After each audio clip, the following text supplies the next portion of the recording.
Hey everyone, on today's episode of the Security Swarm podcast, I've got Paul Schnackenberg on the show, and we are continuing our discussion of Microsoft security woes, issues, whatever you want to call it. So recently a report from the ProPublica came out where a whistleblower was talking about some internal happenings at Microsoft that ultimately contributed to the SolarWinds issue a couple of years back. And so this has kind of brought to light the entire security culture conversation at Microsoft again, which ties into a lot of what we've talked about previously on this show. So again, today's kind of a continuation of our Microsoft security issues discussion, again with Paul Schnackenberg on today's episode of the Security Swarm podcast.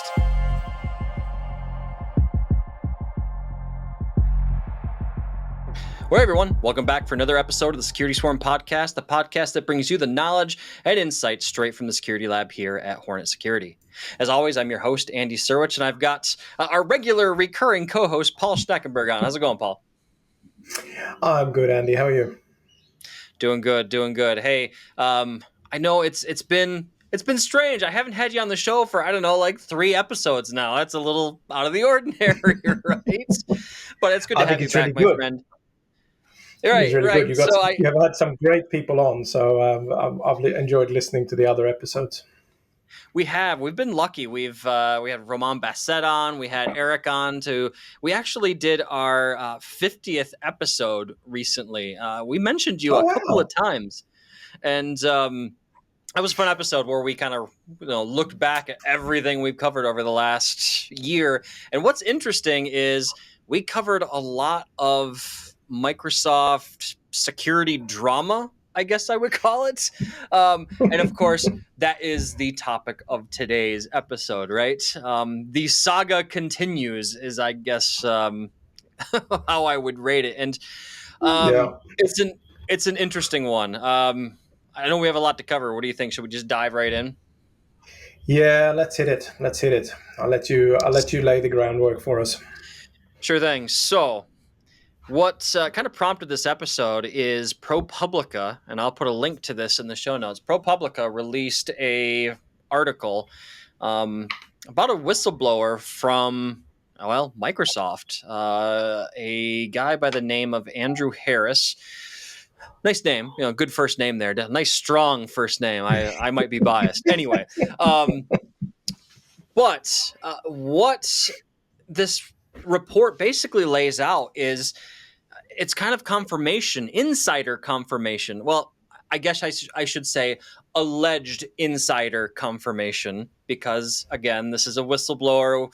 We don't know all of this as fact because, of course, none of it's been confirmed by Microsoft, right? But a lot of stuff lines up, and it paints a picture and is consistent with the poor security culture that we have seen in recent past at Microsoft, right?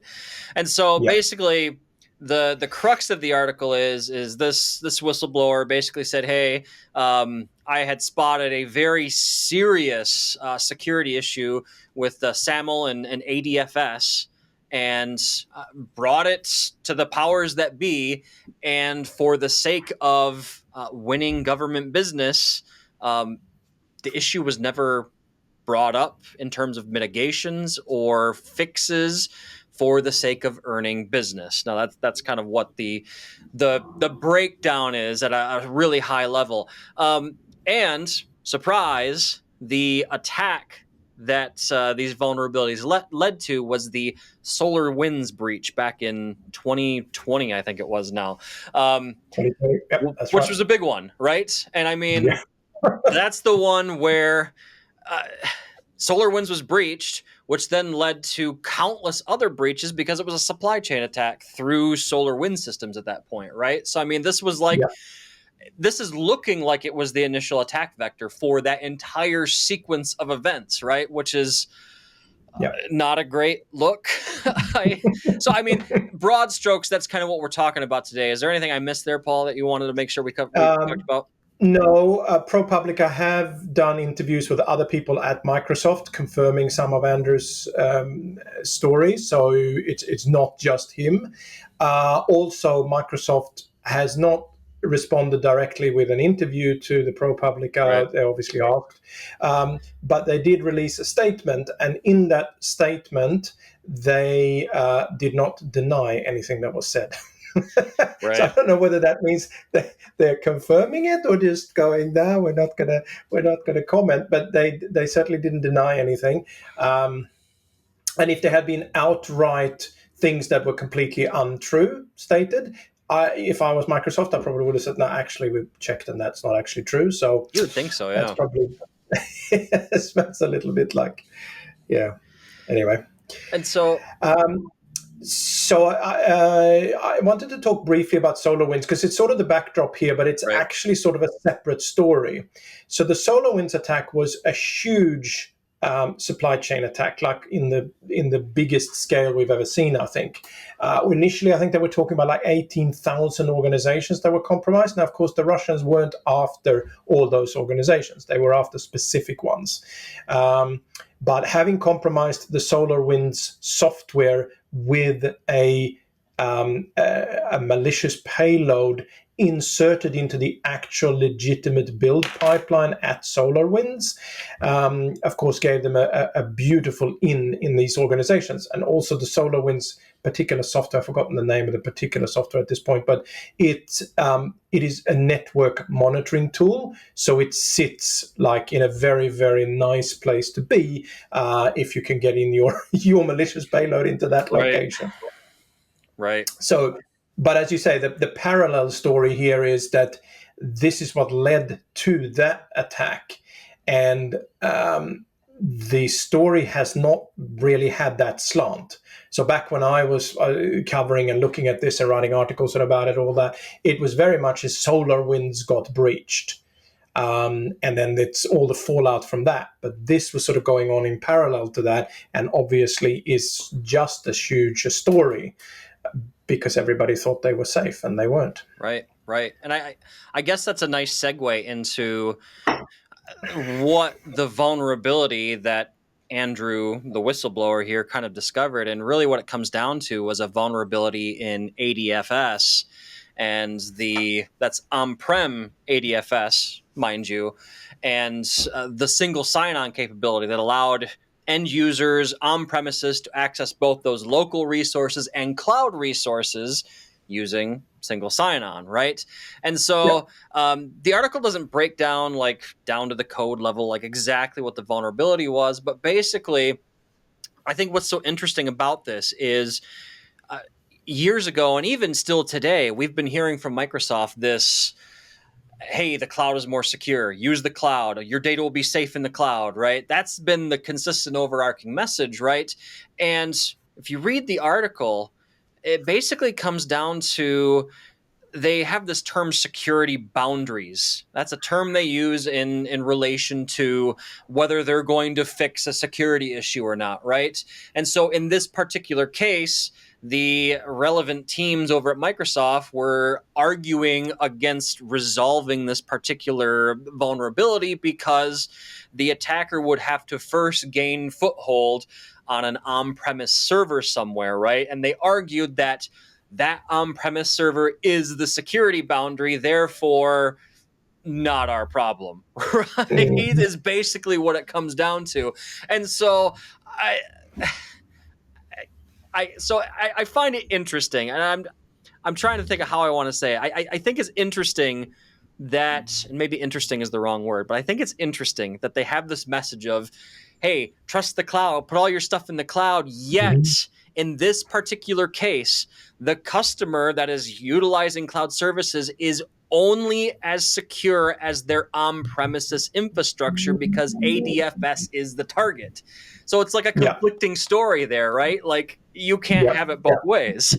Yeah. So it would have been a true statement if you had moved everything to the cloud and all your user accounts were only in what was then called Azure AD, Right. now called Entra AD. Yes, you would have been secure because you wouldn't have been subject to this risk. Now, I think we should spend 1 minute here just covering the basic technology. So Yep. Active Directory Federation services have been around for a really long time. It's an on-premises solution for federating with other organizations or Yep. other platforms. So the idea is this: you set up your accounts in Active Directory, then you synchronize those to Azure Active Directory or Entra ID. But you also want to have a seamless sign-on to other organizations and platforms. So let's say you're using AWS as well. Well, you don't want to have a separate user account and password for AWS for your administrators to go in there. So you federate your ADFS servers on premises. You set up a connection to AWS so that when the user signs in to your Active Directory, they can then also federate with AWS or GCP or whatever, Salesforce or whatever else organization you're talking about. And that's how we did it traditionally. Like, ADFS has been around for a really long time. Today, and for the last so many years, and probably now we can understand why, Microsoft have been saying you should migrate off ADFS, you should get onto Entra ID and use that for interacting with other platforms because it's more secure, which is probably true unless you get owned by Storm 0558. But that's a bit of a nasty comment. So that's where ADFS fits in. And the concept here technically is that you set up these security assertion markup language, or SAML, claims. And the problem is that when the attackers carry out this attack that was discovered by Andrew Harris and then later by the Russians, is that if you can compromise an ADFS server, you can mint your own SAML tokens that are valid in all these other systems, and it looks like normal traffic. Right? It's much, much harder to spot than other type of compromises and hacks. And that's really what this comes down to. Basically, they got in to different organizations, compromised their ADFS servers, and then got hold of the root key. Using that root key, they could create their own tokens, and then they could access any system that was set up, and they could also add new federations with other systems, right? Because essentially there were gods on that system. And the only organizations that were not compromised were those that were running ADFS, but they stored the root keys in a hardware security module. If you did that, you were actually secure, but that would have been a small minority of the organizations that were doing this, because it was an on-premise service, it was secure, it was safe, and Microsoft never told you, even though they probably knew, say, 2016, 2017, they knew that this was a risk, but they never told their customers. So until, 2020, when we found out, and they didn't really tell them then either. That's very true. And I think that pivots nicely into that question. Why did they not tell their customers? Why was this issue swept under the rug, right? And we've kind of talked about this in terms of various different things at Microsoft over the last 6 months on this show, I think, Paul. And like we always do with these episodes, I want to preface this and everything else with the fact that, and I think I can speak for you here, Paul, and if not, let me know, but we're both Microsoft fanboys. I'm a Microsoft MVP. Paul is a Microsoft trainer. I mean, we love Microsoft products, and we don't bring this stuff up to, rag on Microsoft and try to kick them while they're down. I bring it up because I want them to do better. I think they're amazing at what they do, but I want them to do better. You know what I mean? Yes. Absolutely, that is exactly my attitude as well. We want them to do better. I wanted Microsoft to be better than this, and they haven't been. But let's give them the benefit of the doubt to turn into something better now. They got the SFI, they got Satya's email going out to everybody. That's the hope. And also, I think we do need to mention here, this happened 4, 5, 6 years ago now. Right. So another thing we need to tell everybody here is that we're not saying don't use Microsoft's cloud services or don't use Microsoft's products. They are as good as everybody else's, or as bad as everybody else's, I think we can probably say, being honest. It's not like you have this fantastic alternative that is super secure sitting right next to it.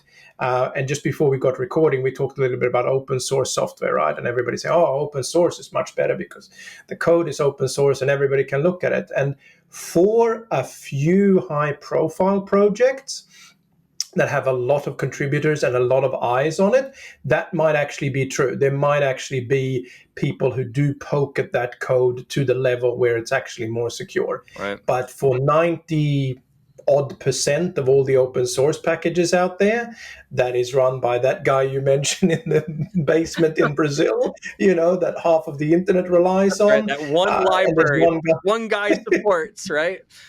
like, that's not true, right? Like, yes, in retrospect, when we find that there is a flaw in there that affects everybody, we can go and look at the code. But there's no developer who goes, oh, I got a bit of spare time this afternoon, I'm going to go and look at a project that I know nothing about and poke at the code because I think it's fun.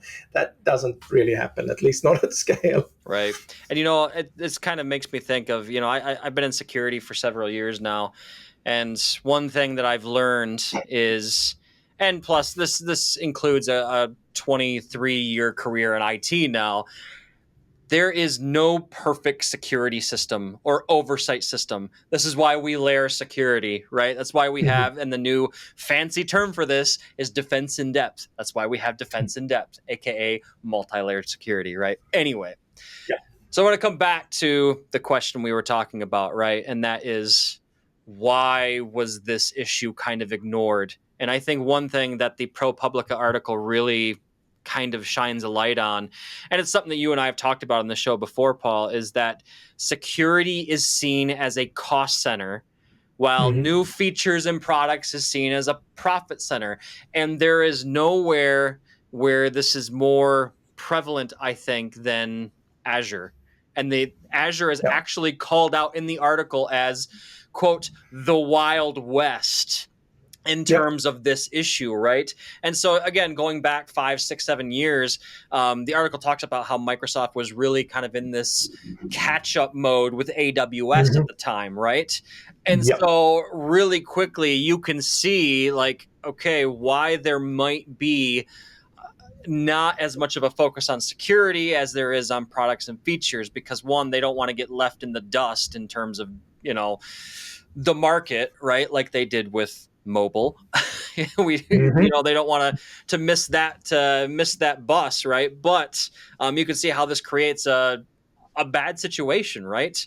And so the other thing along these lines, coming back to the why question, why was this not addressed? There at the time, again, several years ago, there were some very, very large government contracts on the line for Microsoft. I'm trying to think of what the code name was. There was a code name for it. Jedi, I think it was like the that code was the military one, I think. I don't know if that particular one is the one that is involved with this. I just remember that being like the name of like a huge, huge cloud contract with the federal government. Anyway, so this was a case where, and they actually talk about it in the article, again, this ProPublica article, where the whistleblower, Andrew Harris, brings this forward, and they basically say, well, the federal government in the U.S., they use ADFS, and if we bring this issue to light, we might not get those contracts. So, shh, don't tell anyone. And basically, that's what it comes down to.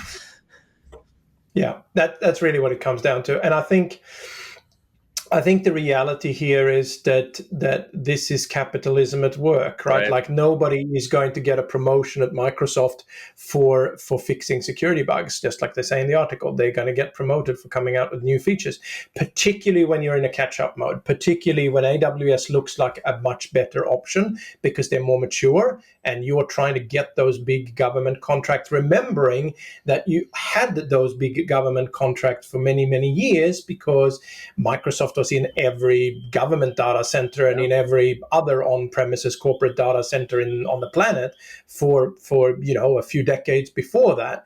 You really, really don't want to lose that game. And also, I think security is a bit esoteric. I mean, we all tend to think, and that's why it's such a big thing when we teach security. Security by obscurity doesn't work, right? Because the idea is that if nobody knew about this flaw, then you're good, because nobody knows about it. So you're good. Like that's like hiding the key under the front mat. As long as nobody looks under the front mat in front of your door, you're safe because they don't know the key is there, right? But once they've looked, you're in trouble, right? And that's why security by obscurity really doesn't work.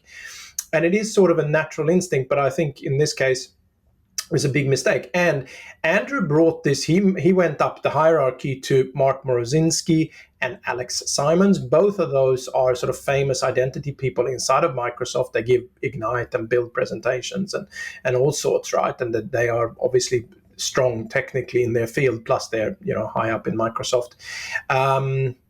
And they both said, look, this isn't going to happen now. We're just not doing it. And I think, and they're also not, and this is, so Andrew, of course, he's not an idiot, right? So he says, look, okay, I know we can't fix this overnight, right? That's fair enough. ADFS is out there. It's on-premises software. We have to, Right. eventually build a fix for it, and we have to figure out what that fix looks like. But can we at least tell our customers so they can take steps? And can we tell them that the workaround that he'd come up with was you can turn off seamless single sign-on or single sign-on, right? That means that you would have to re-authenticate when you go to AWS or Salesforce or wherever, right? And they were like, no, that's basically kills the whole point of the feature of ADFS. So we're not going to tell them that either. And I think that really, that to me is the big failing. Not, hey, we're not going to tell everybody about this, but at least telling them, hey, you might want to do these mitigation steps. But yeah, I don't know. I don't run Microsoft, so. Yeah, and I'm of the same mind. Is like, if I put myself in the place of the CISO for one of their customers in this situation, I want to at least be given the choice, right? Maybe seamless single sign-on is super important for my organization, and I make the risk assessment that, okay, the pain it would cause is not worth, implementing the mitigation. Or maybe I turn the mitigation on for however long it takes them to solve the problem, right? But at least I would want that choice as the CISO, right? Yeah, that's really right. And I think we should also close the loop on this is not a security boundary conversation, because I think that's another one that's happened for a long, long time, right? Where they say, well, this is a security boundary. And in some areas, that's absolutely true. So Hyper-V, for example, is a security boundary. Like if you're inside of a VM and you find out some flaw that allows you to break out of the VM into the host, that is absolutely breaking through a security boundary, right? And that is absolutely something that Microsoft takes seriously. Here, putting up arbitrary security boundaries in places where they don't really belong in the real world is a bit silly. Right. Because yes, you can't compromise the cloud just by compromising an ADFS server is true if you're not connecting the two environments. But as soon as you connect two systems, two platforms, two environments, they are only as secure as the least secure chain in that, or link in that chain, right? So, and we have seen since then, and probably before then as well, numerous compromises where it starts in the cloud and then they move to on-premises, or it starts on-premises and they move to the cloud. So, as long as you link the two, that is absolutely a security boundary that should be respected. Very true. And it's interesting. There's parallels between this and something Eric, Siren, and I were talking about on the last episode. We were talking about air gapping backups, right?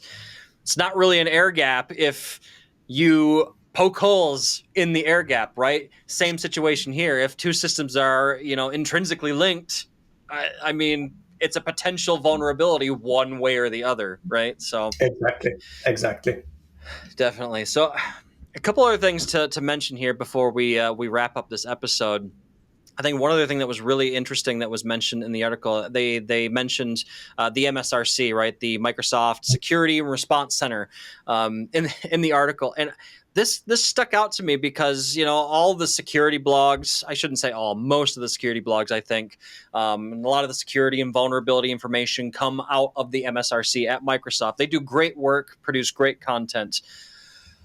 The magazine Popular Science was quoted as citing the MSRC as one of the top 10 worst jobs in science. Mm-hmm. Ouch. Ouch.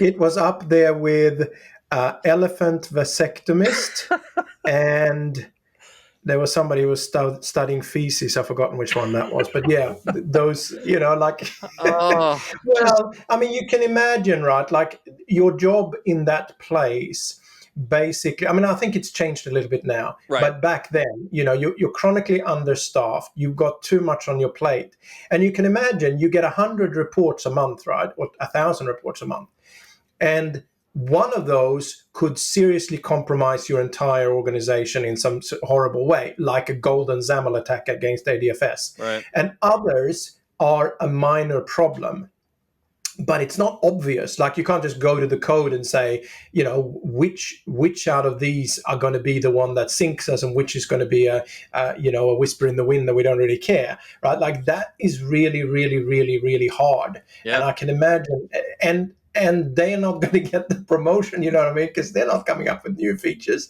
They're not earning the big contracts in what they do. So yeah, it's tough job. I keep coming back to it. It's unfortunate that security is seen as a profit center. And I always look at the risk on the other end of that discussion, right? I mean, how much does that risk cost if it comes to fruition, right? I mean, that's the whole insurance discussion, right?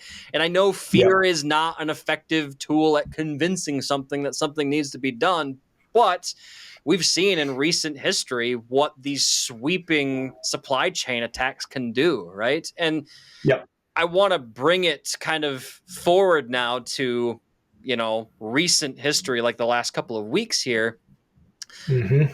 Satya Nadella on a earnings call, I think it was, basically said, in light of the Cyber Safety Review Board's findings of the Storm 0558 incident and all these other security things that have been going on in the news, Microsoft's been in talking to U.S. Congress about these security issues. Satya Nadella made the comment in an earnings report that our employees, our teams have been notified that if there is a choice between a new feature or product and security, you choose security. I'm paraphrasing. I don't know if that's the exact quote, but that's basically the gist of it. Mm-hmm. Now, let's fast forward a little bit of time, a couple of weeks past that, and Microsoft Recall, a new feature for Windows 11 comes out. And if you're not familiar with what Microsoft Recall is, basically, we're going to use AI to take images of everything on your screen every X number of seconds, and we're going to pull that information into a database. You held up your hand, Paul. 5 seconds, I think it was. 5 seconds, that's right, yep. And there would be no delineation between sensitive information, financials, personal identifiable information. All of it would get sucked into a database on the system. And those of us in the security community were all waving our hands, being like, how is this not an issue? And come to find out, I don't remember who it was. I'll have to find out and cite it in the show notes. Somebody actually made a tool very quickly that actually went out. Gossy the dog, I think. Yeah. He's Gossy the dog on Twitter. I've forgotten what his real name is, but yeah. Yeah, so this tool actually goes out, grabs that database, and extracts all the information from it fairly quickly. And so, I mean, it quickly became apparent, like, why this is a big issue. And it's interesting, Microsoft kind of, like, they didn't backpedal right away. They kind of pushed it for a little bit, like, no, this is going to be a big feature. And then at first it was on by default, and then it was opt-in. And now the current status, last that I know, is like, okay, we're taking a step back and we're going to reevaluate this, whatever it's that going to be in private preview or public preview, and you can opt into it. Now, it's a couple of things around recall. First of all, I mean, the optics are just terrible. They're not like great. You cannot stand up and say, hey, security is the most important thing, and then you come out with this thing. Now, there's a few nuances around it. First of all, it is only available on Copilot Plus PCs. Yep. So Microsoft and Lenovo and HP and Dell, I think it was, maybe a few others, released a new set of PCs about 2 or 3 weeks ago. New Surface Pro, new Surface Laptop. These machines look amazing. So they've got the new Snapdragon Elite CPUs in them, so ARM 64-bit processors, built for sitting inside of smartphones essentially, Yep. but now sitting inside of laptops, to compete with Apple's MacBook Air 3, I think, the one with the M3 processor in, Yep. essentially. Very cool processors, very cool features, but the big selling points is they've got NPUs in them, so neural processing units that have in the regions of 40 plus trillions of operations per second. So very fast, focused on AI workloads to run locally. And they have local large language models on them, a whole bunch of them. Like there's like a dozen or something that comes with the Windows 11 version that you run on these things. So you can do all sorts of cool AI stuff. But it's very, very, very early days. Yeah. Like we probably look back in 2 years when Intel and AMD laptops also have the same sort of features. And we go, oh yeah, now it's starting to become useful to have these NPUs. But it's very early days. So the big flagship feature was going to be recall. But they said, well, there isn't a risk because it's stored locally, right? But again, that's this security boundary that they're Yep. not thinking about. So initially, the database was not encrypted.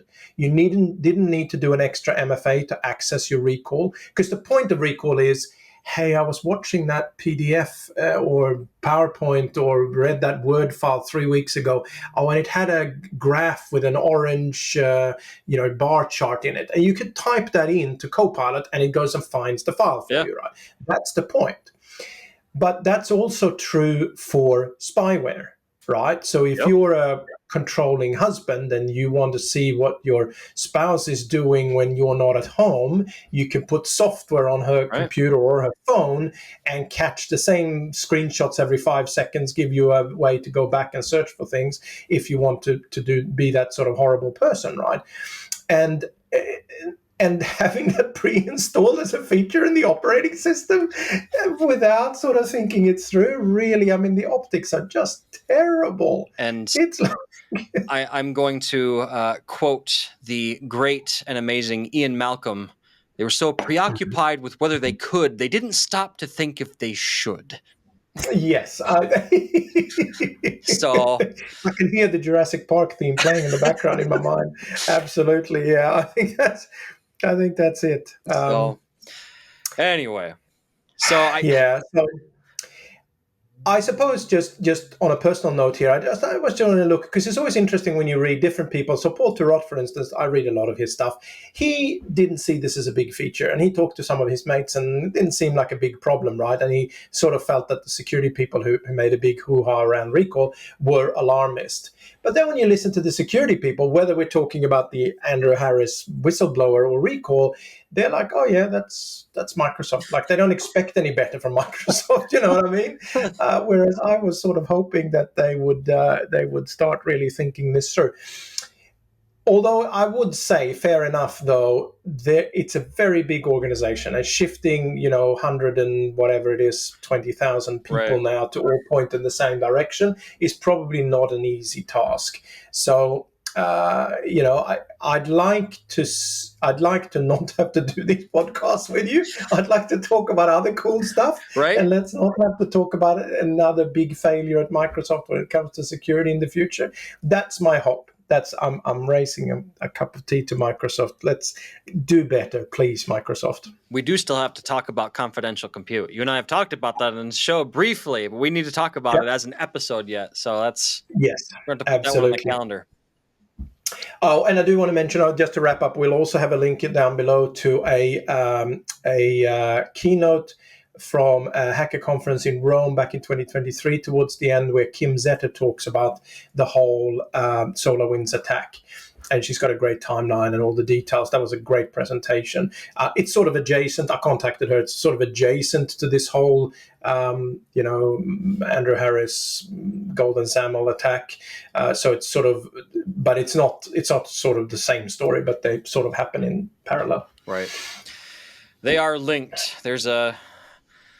It's like one of those, the investigators when they're investigating a crime. You got the pin board with all the strings on it, right? That's anyway. There's a lot of red strings between this one and that one. Well, by the looks of it, it looks like the ADFS issue led to SolarWinds being compromised. Yep, exactly. So. That's certainly the way it's looking. So, Anyway, again, we've referenced this ProPublica article a lot in today's episode. I'll be sure to link that in the show notes. I'll make sure it's on the top, just because it's we talked about it a lot. So anyway, that said, we have talked a lot, and that's probably our episode for the day. But Paul, before we sign off, I want to thank you for coming and sharing your knowledge, as always, my friend. Like you said, hopefully we'll have you back on to talk about cool security stuff and not just, Microsoft security issues, right? Yep, absolutely. So Looking forward to it. definitely. And those of you watching, thanks for spending some time with us today. If you found value in today's episode, be sure to smash that like and subscribe button if you're watching on YouTube. Otherwise, you can catch us on all the major podcasting platforms. So depending on where you consume your content, you can find us. With that, we'll let you go. Have a great day. Stay safe out there, and we'll catch you again next week for another episode of the Security Swarm podcast. Have a good one.